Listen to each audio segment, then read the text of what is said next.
Ada kebakaran di kota LA Amerika. Di sini orang-orang fanatik beragama ramai-ramai cocok logi. Itu azab Allah atas pembalasan Gaza katanya.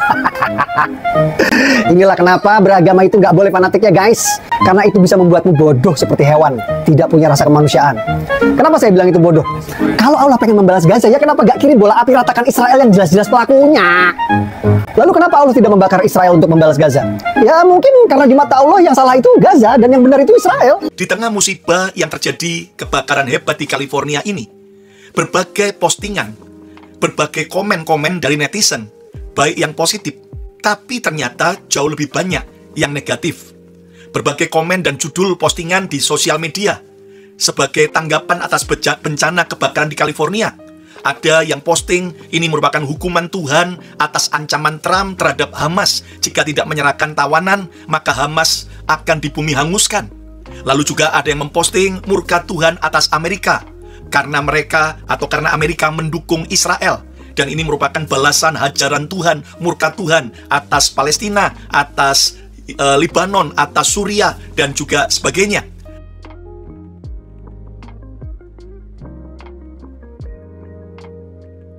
Hari ini, saudara sekalian, saya mau menyampaikan sebuah renungan dengan tema kebakaran di California, hukuman Tuhan atau ujian Tuhan. Peristiwa kebakaran yang terjadi di California, Amerika, telah menjadi berita viral di berbagai negara. Khususnya anak saya yang pertama, Yehuda David Kusuma.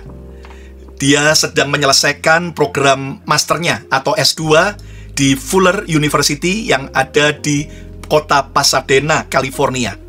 Dan saudara sekalian, anak saya sejak sebelum Natal liburan dan kemarin dia terbang ke Florida dari Philadelphia untuk mengikuti beberapa hari saudaraku training dari Timothy Foundation. Itu adalah anak-anak muda dari berbagai saudaraku tempat yang terseleksi untuk di-training menjadi pemimpin dalam bisnis, dalam pelayanan, dalam politik, dan dalam berbagai area. Dan puji Tuhan, anak saya Yuda melalui seleksi yang cukup ketat berhasil terpilih. Dan di situ ada coach atau pelatih-pelatih hebat dari Amerika dan juga dari komunitas, bukan hanya orang-orang biasa, tetapi anak-anak orang-orang penting yang ada di Amerika. Nah, saudara, Yehuda minggu akan kembali ke Pasadena, California. Dan dia sejak Selasa sudah memberitahu saya, "Pak, ini kebakaran di daerah Pasadena, California." Dan ternyata Rabu, saudaraku, dia memberitahu bahwa cukup banyak rumah dari teman kuliahnya di Fuller Theological Seminary Pasadena yang tinggal di sekitarnya, dan juga beberapa profesor yang mengajar di Fuller juga rumahnya habis kebakar. Saudara-saudara, dan tentunya apakah Yehuda nanti kembali, anak saya tinggal kembali di asrama daripada Fuller di Pasadena, jelas mungkin dalam beberapa hari dia berkata dia akan mengungsi ke daerah California yang udaranya tidak terpolusi akibat kebakaran. Nah, akibat udara yang kering dan kurangnya hujan, serta kecepatan angin yang begitu kencang sekali, lebih dari 100 mph, saudaraku, maka kebakaran yang dimulai dari hutan itu cepat meluas dan sulit dipadamkan oleh para petugas pemadam kebakaran. Ribuan rumah dan gedung komersial terbakar habis. Nah, sedihnya, di tengah musibah yang terjadi kebakaran hebat di California ini, berbagai postingan, berbagai komen-komen dari netizen, baik yang positif, tapi ternyata jauh lebih banyak yang negatif. Berbagai komen dan judul postingan di sosial media sebagai tanggapan atas bencana kebakaran di California. Ada yang posting ini merupakan hukuman Tuhan atas ancaman Trump terhadap Hamas. Jika tidak menyerahkan tawanan, maka Hamas akan di bumi hanguskan. Lalu juga ada yang memposting murka Tuhan atas Amerika karena Amerika mendukung Israel. Dan ini merupakan balasan hajaran Tuhan, murka Tuhan atas Palestina, atas Lebanon, atas Suriah, dan juga sebagainya. Bahkan juga ada yang berkomentar, ya pemerintahan Trump dihukum Tuhan karena Tuhan murka. Dan banyak juga komen-komen yang bahkan waktu melihat kebakaran di California, maka mereka teriak-teriak seolah-olah bersyukur atas kebakaran besar yang terjadi. Nah, menanggapi berbagai komen negatif yang ditujukan atas kebakaran besar yang terjadi di Amerika, kita bisa belajar hari ini dari musibah, dari tragedi pahit yang dialami oleh salah seorang tokoh Alkitab yang tertua, yaitu Ayub.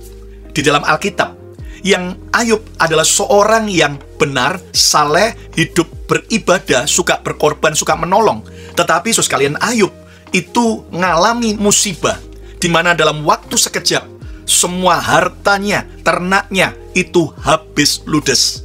10 orang anak yang dicintai Ayub meninggal karena keruntuhan bangunan akibat gempa.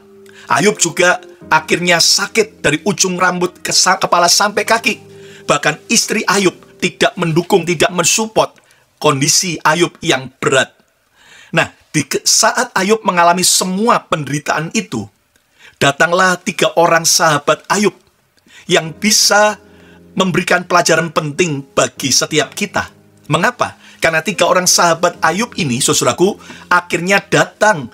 Awalnya mau menghibur, tapi kemudian mulai menghakimi Ayub dan mulai mengatakan hal-hal yang tidak benar tentang Ayub dan juga tentang Tuhan. Dan tentunya saudara bisa belajar dari Ayub pasal pertama sampai pasal 42. Dan kita tahu hari ini Ayub itu jauh lebih berat pergumulannya dibanding pergumulan saudara dan saya. Saudara mungkin ada yang mengalami sakit, tapi minimal engkau pasti punya anak yang kau cintai. Saudara mungkin kehilangan keluarga, tapi saudara minimal masih punya, yaitu sahabat yang mensupport dan mendoakan saudara. Saudara mungkin ada yang berkata, ekonomi saya hancur, Pastor Lukas, tapi saudara minimal masih punya istri dan keluarga yang setia dengan Anda. Nah, sementara Ayub, Anda tahu, komplit sudah semua musibah yang dialami. Baik kesehatannya sendiri, anak-anak yang dia cintai, lalu kemudian kekayaannya, bahkan sakit, bahkan kemudian istri yang harusnya mensupport Ayub, justru yaitu menjorokkan Ayub untuk segera mengutuki Tuhan dan segera mati. Dan Anda mengerti bahkan sahabat Ayub justru menghakimi dan membuat dia betul-betul tersakiti dengan kata-kata mereka yang tajam. Namun saudara sekalian, respon yang benar, sekali lagi, respon yang benar dari Ayub yang membuat Ayub alami pemulihan. Nah, coba kita lihat langsung saja karena waktunya. Langsung lihat dalam Ayub pasal 42 ayat yang ke-7 sampai yang ke-10. Setelah Tuhan mengucapkan firman itu kepada Ayub, maka firman Tuhan kepada Elifas, orang teman, salah seorang sahabat Ayub, murkaku menyala terhadap engkau, Elifas, dan terhadap kedua sahabatmu, karena kamu tidak berkata benar tentang aku, tentang Tuhan, seperti hambaku Ayub. Karena kamu bertiga sahabat Ayub tidak berkata benar tentang Tuhan, seperti hambaku Ayub. Dan lihat dari perkataan yang tidak benar ini, maka murka Tuhan menyala. Ayat yang ke-8.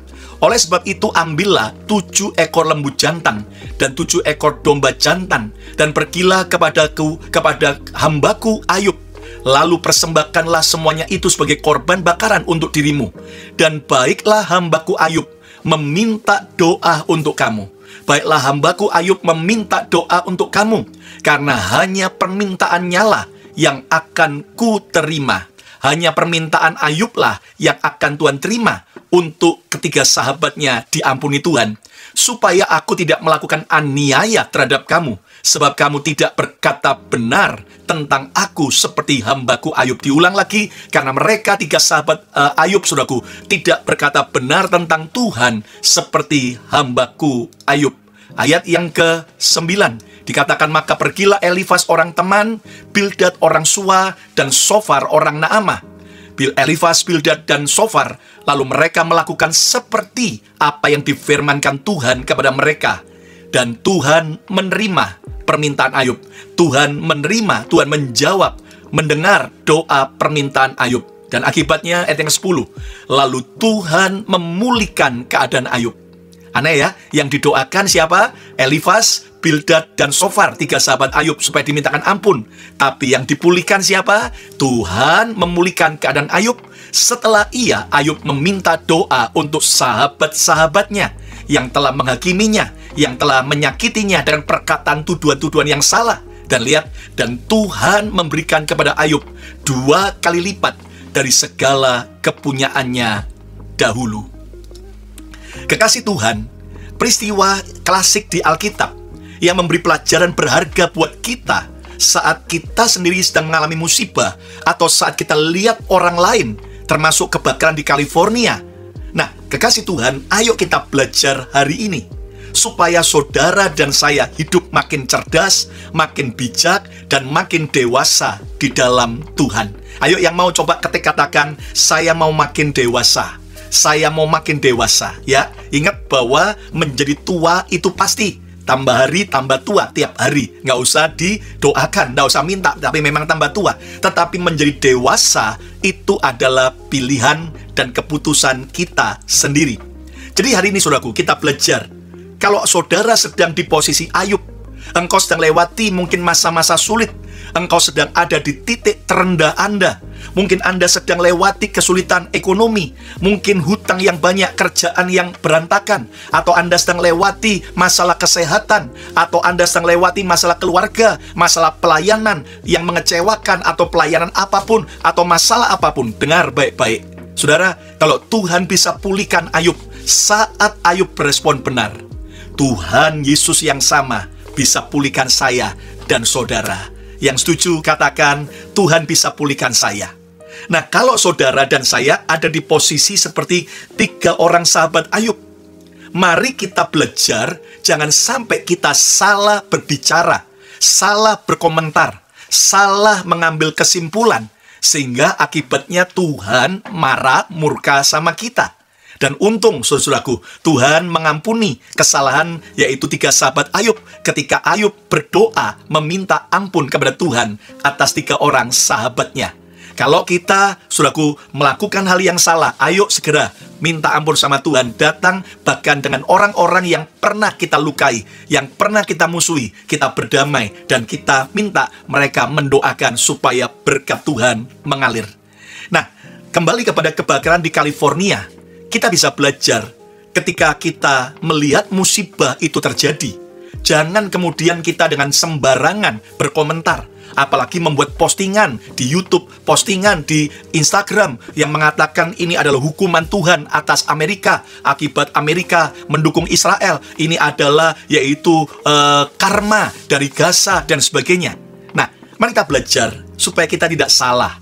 Ya, dan kita lihat sikap bijak saat melihat musibah yang dialami oleh orang lain atau oleh diri kita. Ada 4 rahasia yang saya mau mengajak saudara belajar hari ini. Yang pertama adalah jangan cepat menghakimi. Jangan ulangi kesalahan 3 orang sahabat Ayub yang tidak berkata benar tentang Tuhan dan Ayub. Aneh sekali ya, kalau Anda baca dalam kitab Ayub, saudaraku, 3 orang sahabat ini menyalahkan Ayub, menuduh Ayub bersalah, berdosa. Tetapi justru Tuhan berkata bahwa mereka ini tidak berkata benar bukan tentang Ayub, tapi tentang Tuhan. Hati-hati, saudaraku. Kalau kita cepat menghakimi, apalagi orang-orang yang percaya Tuhan, orang-orang yang hidup takut akan Tuhan, apalagi kalau kita menghakimi biji mata Tuhan, orang-orang yang disayang Tuhan, wah, berabe kita nanti. Lihat Tuhan Yesus sendiri mengajar dalam Matius 7 ayat pertama sampai yang kedua. Jangan kamu menghakimi, supaya kamu tidak dihakimi. Loh, Pastor Lukas, bagaimana yang saya kerja sebagai seorang hakim? Seorang hakim kan kerjaannya menghakimi tiap hari. Lain, kalau itu memang panggilan, calling. Kalau Anda jadi hakim, jadilah hakim yang takut akan Tuhan. Bersih, jujur, jangan terima suap. Dan Anda harus tahu bahwa Tuhan hakim, segala hakim, akan yaitu menghakimi kita. Nah, janganlah kamu menghakimi supaya kamu tidak dihakimi. Lah, kalau sampai ada keluarga saya, teman saya yang salah, saya koreksi mereka. Apa saya tidak boleh? Oh, itu boleh. Kalau kita mengasihi, kalau kita koreksi, kita tegur. Tapi jangan menghakimi. Menghakimi itu beda dengan mengoreksi. Menghakimi itu istilahnya sudah membuat judgement, sebuah keputusan. Oh, kamu begini. Oh, kamu begini. Tapi ternyata bisa salah. Nah, lihat ayat yang kedua. Karena dengan penghakiman yang kamu pakai untuk menghakimi, kamu akan dihakimi. Dan ukuran yang kamu pakai untuk mengukur akan diukurkan kepadamu. Kalau kita menghakimi orang yang sedang jatuh, yang sedang alami musibah dengan sadis, dengan ukuran yang kejam, hati-hati loh. Yesus sudah mengingatkan kita. Maka penghakiman yang kejam, ukuran yang kejam, juga akan dipakai Tuhan untuk mengukur dan menghakimi kita. Kekasih Tuhan, ayo Jangan ulangi kesalahan 3 orang sahabat Ayub. Jangan cepat menghakimi. Ayo yang setuju coba ketik katakan, saya tidak boleh cepat menghakimi. Nah, perkataan kita bisa membawa berkat, tetapi perkataan kita juga bisa membawa kutuk. Ucapan kita bisa menghalangi berkat, atau ucapan kita bisa mengundang berkat. Hati-hati loh saudaraku ya. Makanya jangan sok keminter, jangan sok jadi Tuhan. Kita dikit-dikit lihat apa-apa yang orang lain alami, langsung menghakimi. Wah, dia dosa. Wah, dia terkutuk. Wah, dia begini. Hati-hati. Kenapa? Karena perkataan kita bisa membawa berkat, tapi juga bisa membawa kutuk. Berkat bisa datang gara-gara perkataan kita benar, tapi berkat juga bisa terhalang, macet, gara-gara perkataan atau judgement kita yang salah. Nah, kalau saudara bertanya, jadi Pastor Lukas jawabannya apa? Kebakaran di California ini murka Tuhan atau ujian Tuhan? Jawaban saya jujur, saya juga nggak tahu. Karena saya bukan Tuhan, ya. Tapi percayalah, apapun yang terjadi, terutama yang menimpa saudara kita di California, kebakaran itu, pasti ada maksud Tuhan di baliknya. Nah, jadi jangan sok jadi Tuhan. Ayo coba ketik katakan, jangan sok jadi Tuhan. Ya kan? Kita nganggap diri kita Tuhan. Main hakim sendiri ya, jadi wasit ya kan? Makanya kalau lihat dalam pertandingan sepak bola ya, kadang-kadang penonton lebih hebat daripada hakim. Daripada wasit. Kenapa? Judgement-nya begini dan sebagainya. Dan ternyata netizen itu ya, terutama di negeri Konoha katanya +62. Wow, kadang-kadang perkataannya sadis dan tidak pada tempatnya. Nah, jangan suka menghakimi, supaya engkau tidak dihakimi dengan ukuran penghakiman yang sama. Ya, jadi saudaraku, kalau Anda memberi minum orang dengan 1 cangkir ya ukuran itu, maka cangkir ukuran itu akan dipakai Tuhan untuk berkali-kali memberi engkau minum. Nah, penghakiman yang kita pakai tanpa pengampunan, no mercy, tidak ada namanya belas kasihan, wah itu juga akan dipakai Tuhan untuk menghakimi kita suatu hari kelak. Jadi jangan cepat menghakimi setiap musibah yang terjadi. Selalu menyalahkan orang yang mengalami, atau nyalakan orang lain, nyalakan keadaan, bahkan nyalakan Tuhan. Ingat dalam peristiwa Ayub, ternyata saudara sekalian, Ayub sadar dia salah, berasumsi tentang Tuhan. 3 orang sahabatnya juga salah berkomentar tentang Tuhan. Hidup ini misteri. Hidup ini adalah sebuah misteri. Kita nggak selalu bisa tahu jawabannya. Dan memang tidak perlu selalu Tuhan memberitahu jawabannya, alasannya buat kita. Amin. Makanya Yesus juga berkata, kesusahan sehari cukuplah untuk sehari. Betul nggak? Coba kalau saudara ingin tahu, Tuhan, aku mau tahu semua masa depanku sekarang, dari sekarang sampai nanti mati. Bro, sis, coba renungin. Kalau saudara benar-benar diberitahu Tuhan, nanti bulan depan kamu mati. Ayo, tambah stres nggak? Kalau diberitahu, nanti tahun depan kamu akan ngalami musibah ini. Wah, tambah stres. Makanya, sudahlah.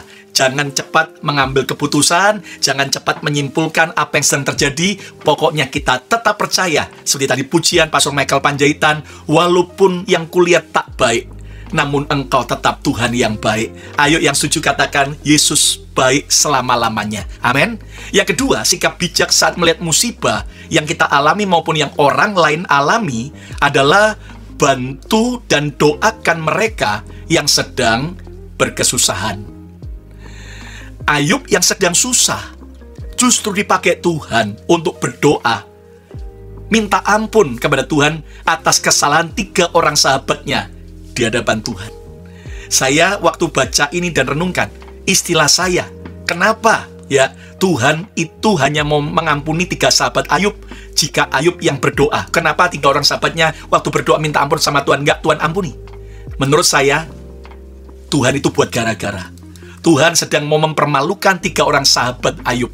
Dan Tuhan juga sedang mau mempermalukan setiap kita. Untuk kita, harusnya pada waktu kita lihat Ayub, lihat orang lain ngalami musibah, kita nggak menghakimi, tapi justru membantu mereka, mendoakan mereka yang sedang berkesusahan. Ayo yang mau coba ketik katakan, saya mau berdoa bagi mereka yang sedang susah.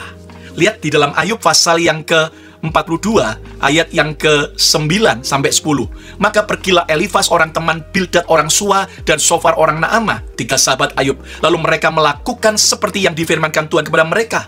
yaitu minta Ayub berdoa minta ampun pada Tuhan. Dan Tuhan menerima permintaan Ayub. Kata permintaan bicara apa? Tentang doa. Saudara harus tahu ada kuasa doa yang dahsyat. Ayat 10, lalu Tuhan memulihkan keadaan Ayub. Saat Ayub dalam keadaan susah, belum dipulihkan loh, masih menderita, dia mau mendoakan 3 orang sahabatnya. Akibatnya apa? Lalu Tuhan memulihkan keadaan Ayub setelah ia meminta doa untuk sahabat-sahabatnya. Dan Tuhan memberikan kepada Ayub 2 kali lipat dari segala kepunyaannya dahulu. Ya, mungkin Anda berkata, Pastor Lukas, saya waktu musibah saya dihakimi teman-teman saya kemudian ditinggalkan. Wow, saya doakan mereka. Ya, tapi saya tanya dulu doanya gimana? Tuhan hajar mereka, kutuk mereka, binasakan mereka. Wah, itu doa yang jahat. Ayub mengajar kita doanya doa yang baik. Minta ampun atas kesalahan 3 sahabatnya. Bahkan minta supaya Tuhan memberkati 3 orang sahabatnya. Jadi ketika engkau sedang lewati masa sulit, engkau difitnah, engkau ditinggalkan, engkau dikecewakan, jangan pernah berdoa yang salah. Ayo coba ketika katakan, saya tidak boleh doa yang jahat. Jangan pernah ngutuki dalam doa Anda tentang orang lain. Jangan minta Tuhan agar menghajar orang lain, memurkai orang lain. Doa supaya Tuhan ampuni mereka, supaya mereka bertobat dan dapat kesempatan untuk mereka berubah. Amin. Demikian juga, saudaraku, dari kita, sisi 3 sahabat Ayub. Ayo, saat lihat saudara kita, teman kita, orang-orang California yang kebakaran rumahnya, gedungnya, kita malah tidak mengerti, tapi kita malah membantu, mendoakan mereka. Saat melihat orang lain mengalami musibah, bantu dan doakan. Itulah cara terbaik yang harus kita lakukan. Itulah kehendak Tuhan agar kita membagi kasih dan pertolongan saat orang lain berduka. Jangan egois. Jangan kita selfish seperti 3 sahabat Ayub yang hanya sibuk dengan pendapat mereka yang ego dan salah. Saudara, bicara soal kebakaran, saya tahu persis bagaimana perasaan ngalami kebakaran, ngalami banyak hal-hal yang tidak baik. Desember tahun 2006, gedung yang kami sewa untuk tempat ibadah di atas bengkel mobil di lantai 2 bekas tempat biliar di kota Philadelphia, Pennsylvania, kebakar karena saudaraku koslet. Semua peralatan sound system musik yang kami baru upgrade, lalu kemudian semua kursi, semua saudaraku habis ludes. Dan di saat kami mengalami kebakaran, itu sampai masuk ke berita lokal, kebakaran dari jam 10 pagi baru padam jam, yaitu saudaraku 7 malam, dan masuk berita lokal di Philadelphia. Dan Anda tahu saudaraku, sedihnya saya juga mendengar orang-orang dari kelompok yang lain, saudaraku, orang Indonesia yang akhirnya menghakimi. Lihat tuh, gereja Bethany Philadelphia dibakar Tuhan karena pengajarannya sesat, makanya Tuhan marah. Waduh, kayak begitu saudaraku, sakitnya tuh di sini. Ya, tapi saya diajar Tuhan, lepaskan pengampunan. Saya ampuni, saya berkati supaya mereka jadi baik. Tapi yang menarik, ada orang-orang juga yang membantu, simpatik, menolong. Saudaraku, bahkan saya kaget. Kenapa? Karena ada telepon yang tidak dikenal di handphone saya angkat, seorang pendeta dari gereja saudaraku Amerika, orang kulit hitam yang saya tidak kenal. Dia berkata, Pastor, aku prihatin dengan kebakaran gereja yang kamu alami, dan jika kamu mau, aku mau tolong kamu, pakai saja gerejaku untuk kebaktian, menolong kalian dalam keadaan darurat. Waduh, saya kaget, saya tanya, terima kasih, berapa muatnya? Oh, 50 kursi. Wah, minta maaf, kami perlu minimal 400 kursi, karena jemaat kami nggak cukup kalau 50 kursi. Tapi appreciate, terima kasih. Waduh, saya kagum. Oh, ada orang waktu lain menderita, telepon, menguatkan, menghibur. Ada juga orang-orang yang membagikan kekuatan. Tapi juga Anda tahu yang saya kagum, itu kebakaran Kamis, ya. Akhirnya, puji Tuhan, besoknya Jumat, kita dapat pinjaman sementara gedung high school, ya, Philadelphia South High School, tempat auditorium, tempat untuk acara, lalu kemudian kita bisa pakai hari Minggu. Tapi saya bilang, aduh, itu tempatnya nggak bagus, dalam artian sound systemnya pasti gaung-gaung dan sebagainya. Sembayang lagi, Sabtu pagi, ada Romo Katolik, orang Itali, saya nggak kenal. Dia telepon, singkatnya kami ketemu, dan dia berkata, Pastor Lukas, kami prihatin dengan kebakaran yang kamu alami. Dan kalau kamu mau, silakan pakai gedung gereja kami untuk kebaktian kalian sementara. Saya kaget, saya tanya, kemudian, Father, jam berapa kebaktian Anda hari Minggu? Oh, pagi jam sekian. Wah, dalam hati saya, ibadah pagi itu yang paling prioritas, ya kan, yang paling prime. Jadi saya berkata, aduh, tabrakan jamnya. Tapi Tuhan beri hikmat. Father punya enggak gedung lain atau sekolah, tempat untuk pertemuan? Oh, ada satu blok dari tempat saya. Ada sekolah kami, sekolah Katolik Epiphany School. Dan di bagian basement itu ada gym olahraga, tempat basket indoor, dan ada mimbarnya. Kami lihat, saudaraku, dan akhirnya kami diberi tempat untuk ibadah di sana. Hampir 2,5 tahun kami pakai sebelum akhirnya gedung Bethany Miracle Center yang kami beli akhirnya selesai renovasi dan kami pindah. Saudara, saya kaget, saya tanya kepada Father Katolik, Father John Pigeon namanya. Father, kenapa kamu mau menolong kami saat kami kesusahan? Dia berkata, kamu tahu nggak bahwa saya ditelepon khusus oleh ketua paroki dari gereja Katolik di Pennsylvania. Karena ketua paroki saya yang sudah tua, dia udah lama nggak nonton TV. Tapi hari itu dia nonton TV dan dia lihat kebakaran di gerejamu sedang diliput. Langsung dia hubungi stasiun televisi yang menyiarkan dan dia tanya di mana alamat gereja Kristen yang kebakaran itu. Langsung setelah dia dapat area alamat kami, dia cari cabang gereja Katolik yang dekat dengan lokasi kami. Saudaraku, dan akhirnya dia telepon Father John Pigeon dari Epiphany Church Katolik itu, saudaraku, dan dia berkata, tolongin gereja Kristen itu, tolongin pinjemin tempat. Bayangin, saudaraku, bukan kami yang minta tolong, malah bishop ketua paroki Katolik Pennsylvania Amerika itu yang malah minta anak buahnya menolong. Saya kaget, saya nangis, saya tanya, kenapa Father Anda punya pimpinan mau menolong kami? Dan dia cerita, tahun 1986 gereja yang Katolik yang dilayani oleh ketua parokinya, bishopnya itu kebakar karena lilin.